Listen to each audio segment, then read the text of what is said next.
a lot of popular interior design trends look great at first, but they can actually make your home feel a little boring. Sure, they're clean, modern, and polished, but after a while they all start to look the same. Nothing really stands out, and the space ends up feeling more forgettable than it does inviting. Now, these trends are everywhere for a reason, but when they're used too much or without contrast, they take away the personality that makes a home feel alive. So in this video, I'll walk you through some of the most common design choices that are making your home look flat, and show you why even the most popular trends can sometimes just suck the life out of your space. Okay, so the first trend here are single color interiors, and especially all white, because this is what happens when minimalism gets taken too far. At first glance, the space looks clean, but if you stay just a little longer, then it starts to feel completely lifeless. Everything blends together because it's the exact same shade. The walls, the floors, the furniture, even the curtains. And there's no contrast, no variation, and no real sense of depth. It doesn't feel like a place that you'd actually want to live in. It feels like a showroom, or worse, a blank page that's still waiting to be filled. And even the nice pieces in these spaces just disappear. The bed, the sink, the stairs, all of them just get swallowed up by this vacuum of white. And instead of feeling calm and serene like it's supposed to, the space just ends up feeling cold, sterile, and overall kind of forgettable. So it's not necessarily ugly, it's just boring. Now, trend number 2 is blank walls. Leaving walls completely bare is often seen as clean or sophisticated, but without anything to break up the space, it ends up looking unfinished and just creates visual dead zones. You know, a big wall with nothing on it can feel like a lot of wasted potential. It flattens the entire room and makes it just feel cold, even when the furniture itself is warm or stylish. And so what ends up happening in a space like this is that your eye hits the wall and then nothing happens. There's no focal point, there's no story, there's no visual hook to grab your attention. And so it doesn't feel peaceful like you might think it would, it just feels like something's missing. And after a few seconds, the whole space just kind of fades from memory. So minimalism is not the problem here. Leaving a wall or two bare can feel intentional and give a room space to breathe.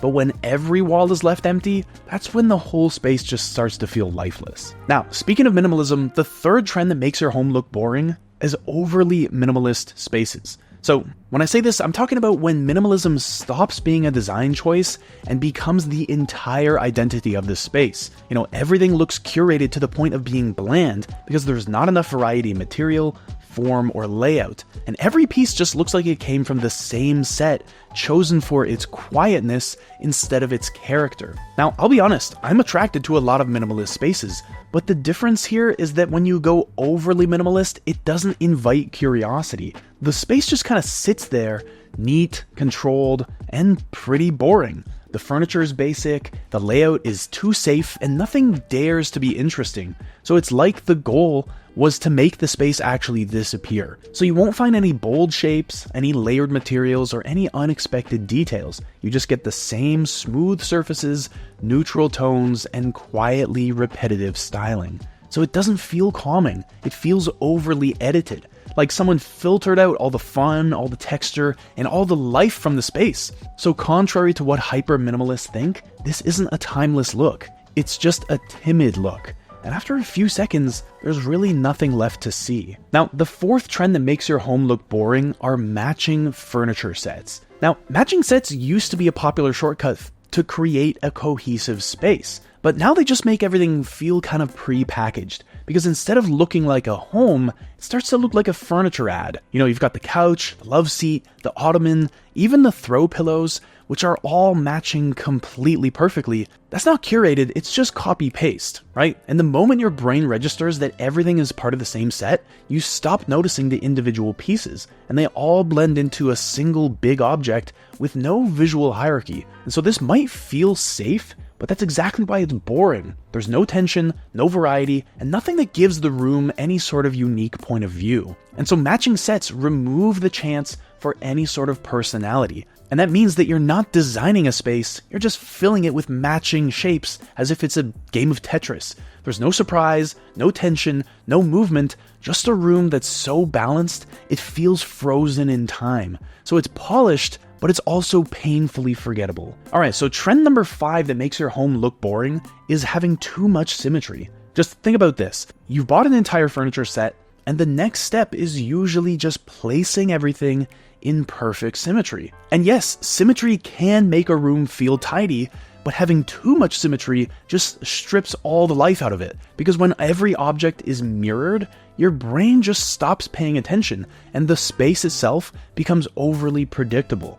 After a single glance, you've already seen the entire layout of the room, and there's just nothing left to explore. Just imagine you've got matching chairs, twin lamps, identical pillows, and it's all balanced, but not in any sort of way that feels exciting. It just feels repetitive. There's no movement, no contrast, and no storytelling. The design plays it so safe that it forgets to be memorable. So I can't say this is necessarily bad design, it's just boring design, right? When nothing breaks the symmetry, the entire space just feels stuck in place. Trend number 6 is using the same wood tone everywhere. Now, let's be honest, wood is warm, right?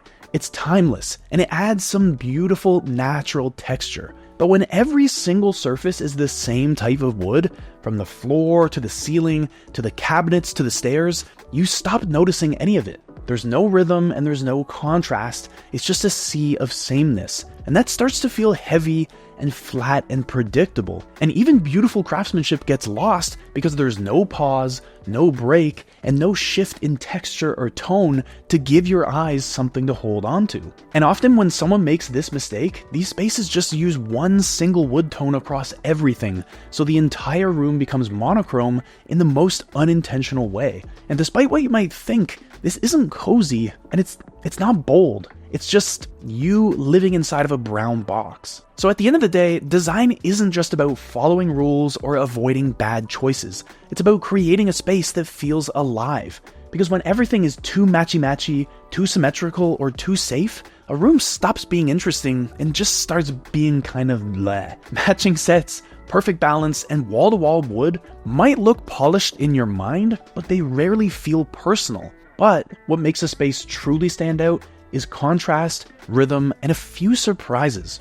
The little details that keep your eye moving and make the room unforgettable. So if you like this kind of video, I've linked to a few others in the description below that I think you'll enjoy, as well as this one up here, which was one of my favorites to make in recent times. I'll see you there.